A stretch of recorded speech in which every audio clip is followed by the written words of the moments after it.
गुमनाम है कोई बदनाम है कोई। নমস্কার, সুস্বাগতম। আপনারা দেখছেন জোরস ধামাকার নতুন পর্ব, সাথে আছি আমি জুডো। আজ আমরা কথা বলবো সায়ন্তনী পুততুণ্ডর লেখা কাল রাত্রি এই বইটা নিয়ে। অধিরাজ সিআইডি সুপার কপ অধিরাজকে নিয়ে সায়ন্তনী পুততুণ্ডর একটা সিরিজ আছে। সেই সিরিজের মধ্যে অনেক উপন্যাস তিনি লিখেছেন। শেষ প্রহরের নাচ, সর্বনাশিনী, চুপি চুপি আসছে, বহুরূপী, হ্যাঁ সেটিও এই সিরিজেরই অন্তর্গত। এইবারে মুক্তি পেয়েছে কাল রাত্রি নামক একটি বৃহৎ বই। প্রকাশক হলেন বিভা। আমরা দেখতে পাচ্ছি এই কাহিনীর শুরুটা হচ্ছে 1984 সালে, শিখ দাঙ্গার সময়, যখন নিরীহ শিখদের নির্মমভাবে হত্যা করা হয়েছিল। সেই সময় একজন বালক, সে এখন নতুন করে ফিরে এসেছে এই বদলা নেওয়ার জন্য। কারণ সেই সময় যারা কাণ্ডটি ঘটিয়েছিল তাদের মধ্যে অনেকেই জীবিত, বহাল তবিয়াতে আছেন। এইবার বার্নিং শিখ এই নামে, বা বার্নিং শিখ যাই বলতে পারেন আপনারা, এই নাম নিয়ে সে ফিরে এসেছে। দিল্লিতে, কানপুরে তুলকালাম পরিস্থিতি সৃষ্টি করে সে হাজির হয়েছে কলকাতায়। কিন্তু কলকাতায় তার বিপক্ষে দাঁড়িয়ে আছে সুপার কপ অধিরাজ।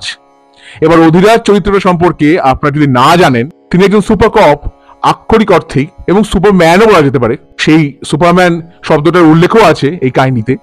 6 ফুট 4 ইঞ্চি লম্বা, দেখলে মনে হয় ইউরোপিয়ান বর্ণনা শুনে, ব্রাউন রঙের চোখ, এবং যে অলঙ্করণ আমরা দেখতে পাচ্ছি, ব্রেন্ডন ফ্রেজারের অল্প বয়সের যে ছবি, সেই ছবিটাকে একটু পাল্টে অলঙ্করণটা করা হয়েছে। মানে এইরকম সুন্দর চেহারা।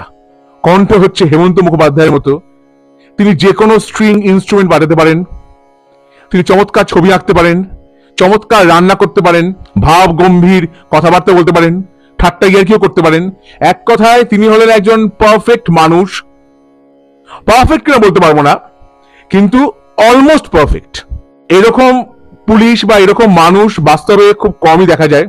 একজন সুপার হিরো বলা যেতে পারে। তার কথা এখানকার সবাই জানে, দেখানো হয়েছে। তার যে কোনো একটা অ্যাকশন নিয়ে, যে কোনো একটা অ্যাক্টিভিটি নিয়ে টিভি চ্যানেলে হই হই রই রই পড়ে যায়। তার জন্য মেয়েরা পাগল, সবাই তাকে দেখলেই বিয়ে করতে চায়।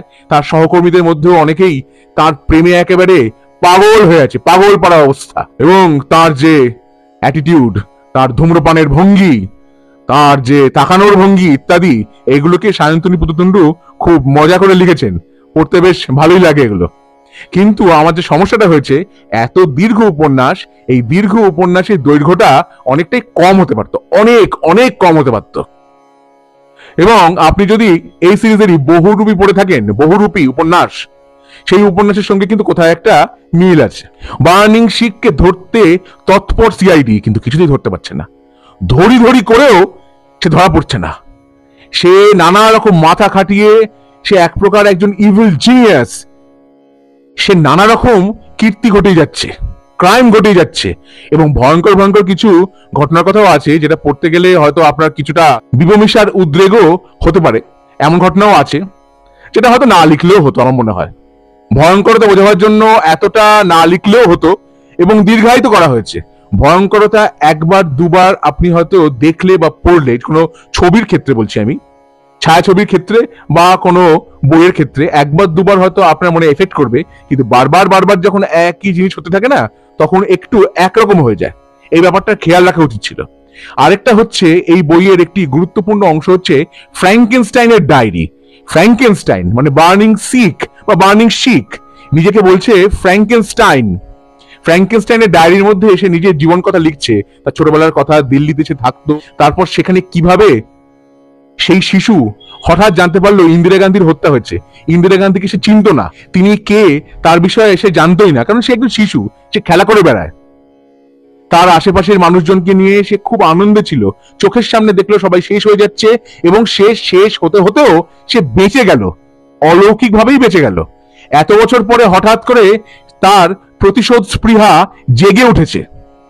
ফ্র্যাঙ্কেনস্টাইনের ডায়েরি যেটা বললাম, কিন্তু এই গোটা উপন্যাসে ফ্র্যাঙ্কেনস্টাইন ফ্র্যাঙ্কেনস্টাইন বলা হলো, কিন্তু কথাটা বলা উচিত ছিল ফ্র্যাঙ্কেনস্টাইনের মনস্টার বা ফ্র্যাঙ্কেনস্টাইনের রাক্ষস বলা উচিত ছিল। কারণ ফ্র্যাঙ্কেনস্টাইন হচ্ছে সেই বৈজ্ঞানিকের নাম, ভিক্টর ফ্র্যাঙ্কেনস্টাইন।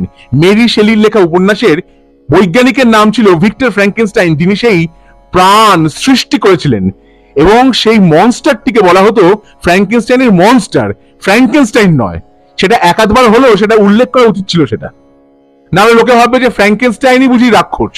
সেটা তো নয়। বেশ কিছু হিন্দি ছবির রেফারেন্স এসেছে, মানে অ্যাকশন হিন্দি ছবি, আর একটা গানের কথা প্রবল ভাবে এসেছে। এর চেয়ে বেশি কিছু বলবো না আমি। गुमनाम है कोई, बदनाम है कोई, किसको खबर कौन है वो, अनजान है कोई।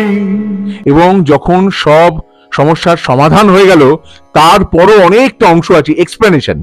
কারণ বেশ কিছু হত্যার ঘটনা ঘটছে যেগুলোকে ধরতে গিয়ে পুলিশকে নাজেহাল হতে হচ্ছে জায়গায় জায়গায়। হ্যাঁ, একটা কথা বলতে পারি, এই বার্নিং শিখ কি একজন নাকি একাধিক, এইটাও বলে রাখলাম, বেশি কিছু বলবো না।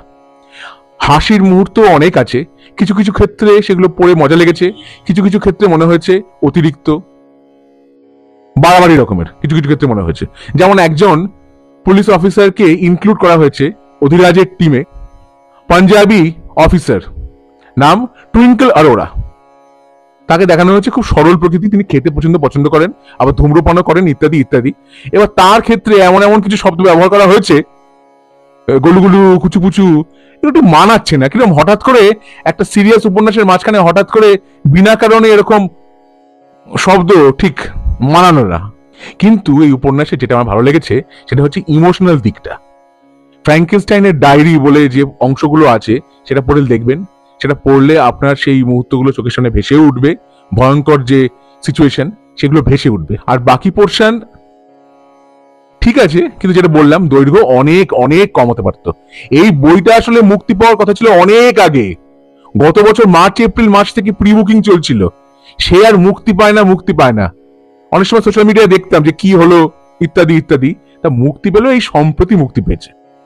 তবে অধিরাজের এর আগের অভিযানের কথাও, একাধিক অভিযানের কথাও কিন্তু উল্লেখ করা আছে এই বইয়ে। সর্বনাশিনীর কথা আছে, হ্যাঁ, বাজাজ সেই ভদ্র মহিলা, সিরিয়াল কিলিং নিয়েই তো ডিল করেন বেশি অধিরাজ, তিনি জেল থেকে পালিয়ে গেছেন, এইটুকুই বুঝতে পারলাম। সম্ভবত সর্বনাশিনীর একটা পার্ট 2 আসতে চলেছে, শীঘ্রই আসবে আশা করা যেতে পারে। এই উপন্যাসের মধ্যে আরো অনেক কিছু আছে, যেমন অধিরাজের সাথে তার যে সহকারী অর্ণব, তার সাথে অনেক কথোপকথন আছে, বেশ কিছু অ্যাকশন সিকোয়েন্স আছে, যার মধ্যে কয়েকটা অ্যাকশন সিকোয়েন্স সত্যিকারেরই খুব ইন্টারেস্টিং হয়েছে। পড়তে পড়তে আপনার মনে হবে চোখের সামনে ভেসে উঠছে বাইক চেজিং ইত্যাদি। অধিরাজ তো সুপারম্যান বলুন, টার্জান বলুন, যা ইচ্ছে বলতে পারেন তাকে, অর্ণবও বলতে পারেন। সে অর্ণবকে বাঁচানোর একটা ব্যাপার আছে। তবে সেই অংশটা পড়তে গিয়ে হলিউডের স্পিড ছবির কথা আপনার মনে পড়তে বাধ্য। তবে একটা কথা বলতে চাই, বাঙালি চরিত্র যারা আছে, এখানে অবাঙালি চরিত্রও আছে এই উপন্যাসে, অনেক আছে, তারা হিন্দি মিশিয়ে বাংলা বলতেই পারে তারা, কিন্তু বাঙালি চরিত্রদের মধ্যে অনেক কিছু হিন্দি শব্দ শুনলাম, যেটা এতটা হিন্দি শব্দ ঠিক মানাচ্ছে না। কিন্তু বেশ কিছু কথা বলেছেন এখানে লেখিকা, যেটা আমার ভালো লেগেছে। এই যে সোশ্যাল একটা ট্যাবু আছে, নিষেধাজ্ঞা, যে নারী মানেই অমুক কাজ করবে, পুরুষ মানেই অমুক কাজ করবে ইত্যাদি, এই যে কথাগুলো বাঁধ ভেঙে দেওয়া, বেশ কিছু কথাবার্তা লেখিকা বলেছেন, যেটা ভালো লেগেছে পড়ে। সেটা যে মহিলা মানেই রান্না করবে আর পুরুষ মানেই বাইরে কাজ করবে, কেন পুরুষ কি রান্না করতে পারে না? এখানে মহাভারতে উল্লেখ এসেছে, বিরাট রাজার দরবারে যখন ছদ্মবেশে ছিলেন অজ্ঞাতবাসের 1টি বছর পাণ্ডবরা, সেখানে তখন বল্লভ নাম নিয়ে ভীম ছিলেন পাচক, সেই উল্লেখ এসেছে। বৃহন্নলের রূপে ছিলেন অর্জুন এবং শৈরিন্দ্রী রূপে ছিলেন দ্রৌপদী। উপন্যাসটা পড়বার পরে আপনার ইমোশনাল দিকটাই মনে থাকবে, কিন্তু শেষটা যেভাবে হলো, একটা আমি বলছি না কিভাবে হলো, কে বা কারা এর সঙ্গে জড়িত সেটাও আপনি হয়তো অনেকটা মুহূর্ত অবধি বুঝতে পারবেন না, কিন্তু কে বার্নিং সিখ বা কারা জড়িত সেটা আমি বলছি না, সেটা আপনারা নিজেরা যদি বইটা না পড়ে থাকেন তাহলে বইটা পড়ে জেনে নিন। বইটার যে ইমোশনাল পয়েন্টে তারপরেও অনেক কথাবার্তা এগিয়েছে, যেটা হয়তো কিছুটা শর্ট করা যেত বা অন্যভাবে করা যেত। যে এক্সপ্লেনেশনটা হচ্ছে সেটা অনেকটা বড় হয়ে গেছে, সেই যে রেসটা। আর ইন্দিরা গান্ধীর বিরাট ভূমিকা আছে, iron lady of India Indira গান্ধীর। একটা কথা বলতে পারি, বার্নিং শিখ সে নিজে কিন্তু ব্যক্তিগতভাবে ইন্দিরা গান্ধীর একজন ভক্ত, তাকে সে মাতৃরূপে দেখে, এইটুকু বলতে পারি। বেশ কিছু কেমিস্ট্রির ব্যাপার স্যাপারে কিন্তু উল্লেখ আছে, প্রথম বিশ্বযুদ্ধের কথাও আছে। কিভাবে আছে না সেটাও আমি বলছি না। এই বইয়ের মুদ্রিত মূল্য 649 টাকা, পৃষ্ঠা সংখ্যা 752। কিন্তু আপনি যদি বক্স সেট নিয়ে কালেক্টার্স আইটেম সেটি কেনেন তাহলে আপনার মুদ্রিত মূল্য হচ্ছে 749 টাকা। ফেটল মানে হলো এমন একটি কজ যার কারণে আপনার মৃত্যুও হতে পারে, সেটাকে দেখলাম এখানে লেখা হয়েছে ফ্যাটাল। লেজেন্ডকে লেখা হয়েছে লিজেন্ড। এরকম বেশ কিছু ত্রুটি চোখে বলল। ভবিষ্যৎ মুদ্রণ যদি হয় তাহলে আশা করব এই ভুলগুলি হবে না। এবার বেশ কিছু রাজনৈতিক নেতার নামও এসেছে, রাজনৈতিক দলের নামও এসেছে। সেগুলো কিছু কিছু ক্ষেত্রে হয়তো মনে হচ্ছে ঠিক আছে, আবার কিছু কিছু ক্ষেত্রে মনে হয়েছে অনাবশ্যক, যেন শব্দ সংখ্যা বাড়াবার জন্যই সেগুলির ব্যবহার করা হয়েছে। 72 ঘন্টা হচ্ছে এই উপন্যাসের টাইম লাইন।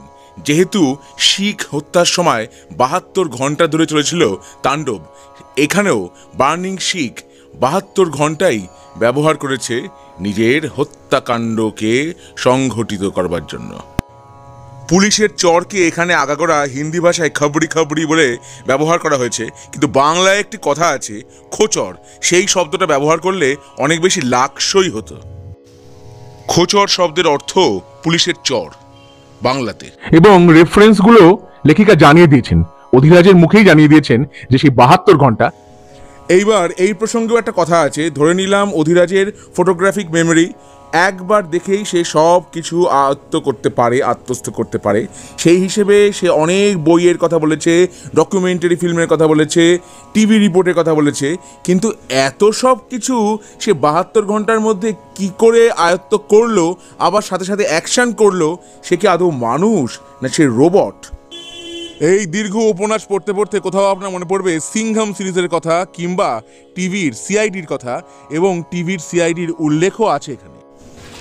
বার্নিং শিখ তাকে তো ঢাকুরিয়াতেও দেখা গেছে ঘুরে বেড়াতে। হ্যাঁ, এবং এই হুইসেল বাজিয়ে গুমনাম হ্যায় কই, এই গানটা সে হুইসেল বাজিয়ে গেয়ে বেড়ায়। তা কাল রাত্রি এই বৃহৎ উপন্যাস পড়ে আমার কেমন লাগলো, আমার অভিজ্ঞতা আপনাদের সঙ্গে আমি ভাগ করে নিলাম। আমার ভিডিও যদি ভালো লেগে থাকে তাহলে অবশ্যই কিন্তু লাইক করুন, শেয়ার করুন, সাবস্ক্রাইব করুন আমার চ্যানেল, এবং আমার ফেসবুক পেজ জুডোস ধামাকা সেটাকে লাইক করুন, ফলো করুন। পরের পর্বে ফিরছি নতুন কোনো চমক নিয়ে, নতুন কোনো ধামাকা নিয়ে। হ্যাসলা ভিস্টা, জুডোস ধামাকা, লেটস টু দ্য ধামাকা।